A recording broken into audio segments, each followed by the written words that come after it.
Assalamualaikum warahmatullahi wabarakatuh. Salam pendidikan, salam rahayu bagi seluruh guru Indonesia dan teman-teman subscriber yang saya banggakan.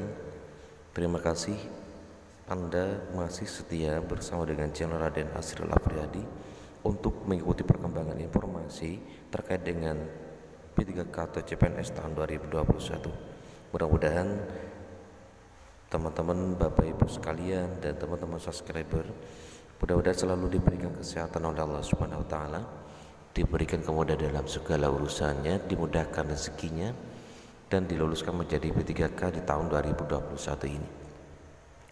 Bapak Ibu sekalian yang saya banggakan dan teman-teman subscriber, kali ini saya akan menyampaikan sebuah informasi terbaru. Guru honorer lulus passing grade P3K tulis surat terbuka untuk Mas Nadim, marah, sedih, dan tersakiti.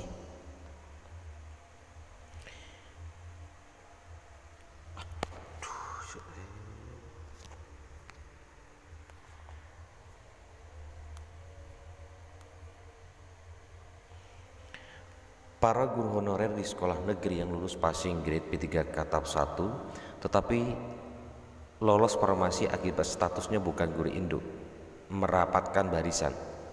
Kami yang lulus passing grade P3K tahap 1 tetapi tidak lulus formasi bersepakat bersatu untuk meminta agar ada formasi lagi, kata perwakilan Forum Guru Honorer Negeri lulus passing grade seluruh Indonesia. Hesti Kustrianingsih kepada jpn.com. Permintaan tersebut dituangkan dalam surat terbuka untuk Kemendikbudristek Nadiem Makarim. Ibu Nunung Suryani, Bapak Syeful Huda, Bapak Didi Yusuf, Bapak Muhammad Khadafi dan Ibu Ratih Megasari.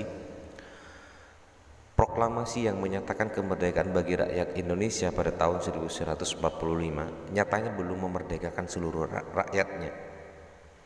Kami si pelita dalam gelap, kami si pahlawan tanpa tanda jasa, garda terdepan pendidikan di Indonesia nyatanya belum benar-benar merdeka.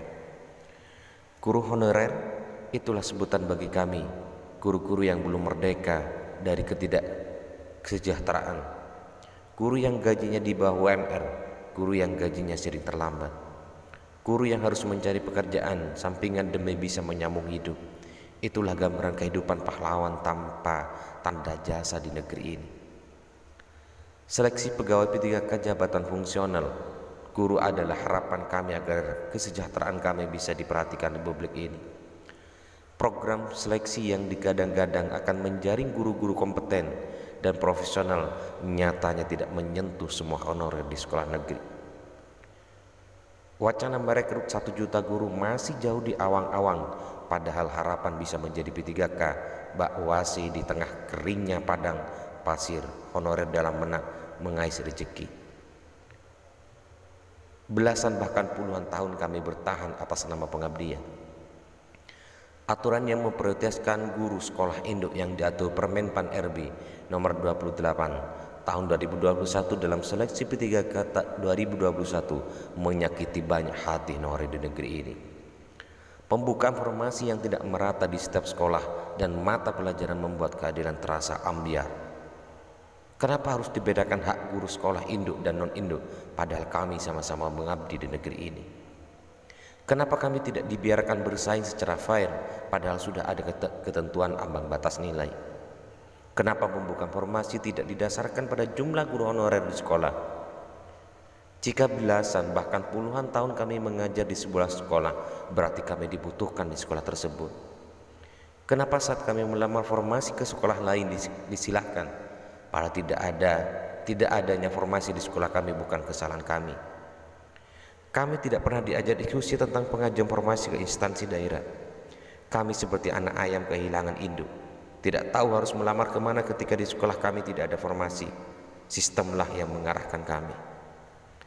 Sistem yang akhirnya memberikan akses kami mengikuti ujian dengan drama, meriset ternyata adalah sistem yang belum sempurna. Guru di sekolah non-induk seperti masuk dalam jebakan Batman.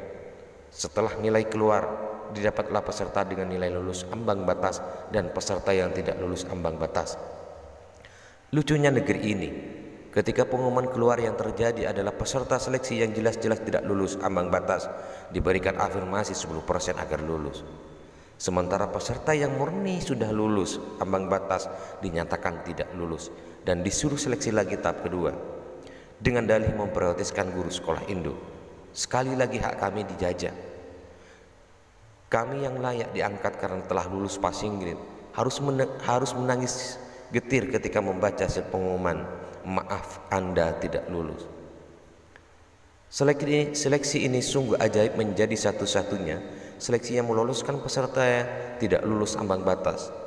Sejarah akan mencatat keajaiban dunia akan bertambah disumbang oleh negeri ini. Penjajahan era milenial berlindung di balik permen yang jelas-jelas dilanggar oleh pemerintah.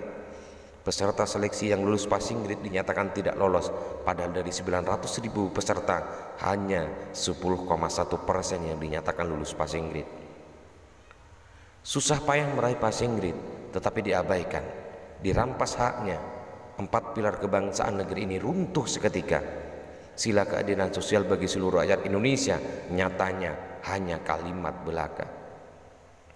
Wahai pemerintah, tidaklah sulit mengangkat kami yang berjumlah 10,1% untuk menjadi P3K sebagai apresiasi kepada guru yang jelas-jelas kompeten. Soal-soal yang dikeluhkan terlalu sulit, mayoritas peserta bisa kami taklukkan. Passing grade yang dianggap setinggi langit bisa kami capai. Pengabdian pada negeri ini sudah belasan bahkan puluhan tahun. Lalu apalagi, kenapa harus sesakit ini balasan pengabdian kami? Jika menempatkan kami di sekolah induk harus membuka formasi baru atau sulit karena tidak ada anggaran, tempatkanlah kami di sisa formasi yang masih ada. Kami bersedia ditempatkan di mana saja sebagai tanda bukti kami pada Ibu Pertiwi. Janganlah kami yang sudah lulus passing grade harus ujian lagi di tahap 2, sementara tidak lulus disuruh pemberkasan. Renungkanlah wahai Bapak Ibu pemangku jabatan di atas sana, bahwa di bawah sini kami menjerit. Undang-Undang Dasar 1945 mengamanatkan bahwa dana belanja negara di APBN 20% adalah hak pendidikan. Tetapi kenapa kami harus digaji 4 bulan sekali? Di mana makna jargon guru merdeka? Merdeka mengajar jika kami masih dijajah oleh kemiskinan. Negara ini berutang kepada honorer. Kami bertahun-tahun bertahan dengan gaji di bawah UMR membangun pendidikan Indonesia. Butuh hati selevel malaikat, Pak, untuk bisa bertahan di zaman materialistis seperti saat ini. Kami sudah ikut ujian dan lulus passing grade demi kesejahteraan kami sedikit dilirik oleh para penguasa negeri ini. Pembangunan infrastruktur, pengadaan kereta api cepat dengan alokasi dana puluhan triliun rupiah disanggupi oleh pemerintah. Lalu kenapa untuk membayar pengabdian rakyat jelata macam kami guru honorer merasa sulit? Coba Bapak Ibu tengok ke dalam hati nurani dalam-dalam. Apa salah kami? Kenapa hak kami untuk diangkat P3K dipersulit? Adakah Bapak Ibu diajarkan di sekolah untuk merampas hak orang lain? Adakah Bapak Ibu pernah diajarkan di sekolah untuk mempersulit urusan orang lain? Kami rasa tidak ada satupun guru di sekolah yang mengajarkan keburukan. Semoga Allah senantiasa memberikan kesehatan dan kebahagiaan untuk Bapak Ibu semua dalam mengemban amanah UUD 1945. Salam hormat dari kami peserta seleksi P3K kategori XP1 dan YP1. Ini adalah ungkapan hati dari semua teman-teman. Mudah-mudahan pemangku jabatan, pemerintah, terutama kepada Pansalnas, Mas Menteri dan BKN dapat membaca dan mendengarkan tangisan dari seorang guru ini. Terima kasih. Mudah-mudahan ini menjadi penyemangat untuk teman-teman guru. Mudah-mudahan teman-teman guru sekalian diluluskan oleh Allah Subhanahu wa taala. Terima kasih. Assalamualaikum warahmatullahi wabarakatuh.